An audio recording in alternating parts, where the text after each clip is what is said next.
For the past couple of months, the term crypto, more specifically Bitcoin, gained worldwide recognition, mainly due to the advocacy around the world that GPUs or graphics cards are continually being short on the market since miners are paying top dollars to buy them before they are launched for the mass markets. You may have heard everything about the silicon shortage already, and even with endless searches on Google, many people still do not know how this mining works and the future of crypto. So in this video, I'm going to explain briefly how Bitcoin mining works. All mining starts with blockchain, essentially a decentralized ledger that records every transaction throughout the net of the currency you are mining. A group of approved transactions is called a block.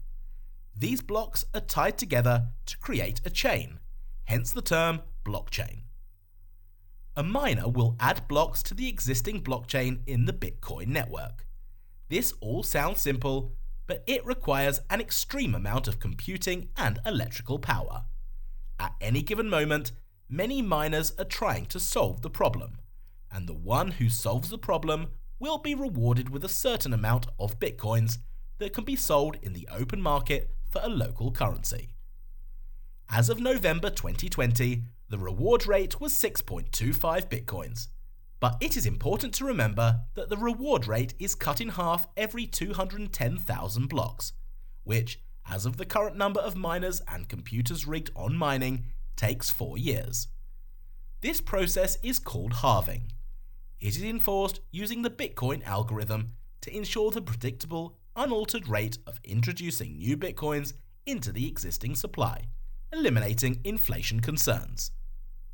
When did the GPU come into the picture? Well, it was not the case ever. At the beginning of Bitcoin, people used to mine Bitcoins from their personal computers using the onboard CPUs, and it worked just fine. The chain was not big enough, and it took considerably less computational power to solve the complex problems and add a new block to the chain. As the users grew, the block expanded, and the limitations of a CPU started to surface.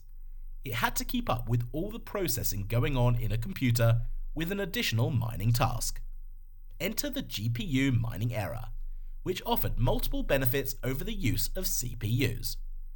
A standard GPU, like a Radeon HD 5970, clocked processing speeds of executing 3,200 32-bit instructions per clock, which was 800 times more than the speed of a CPU that ran only 4 32-bit instructions per clock. This property of the GPU made it suitable for crypto mining, as it requires higher efficiency in performing similar kinds of repetitive computations. The mining device continuously tries to decode the different hashes repeatedly, with only one digit changing in each attempt.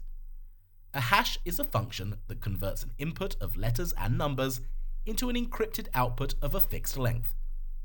A hash is created using an algorithm and is essential to blockchain management in cryptocurrency. The higher the hash rate a GPU has, it will prove to be more efficient and profitable for the miner. What are your thoughts on cryptocurrencies? Share with us in the comments below, and if you found the video useful, give it a thumbs up and subscribe to the channel. I will see you in the next one.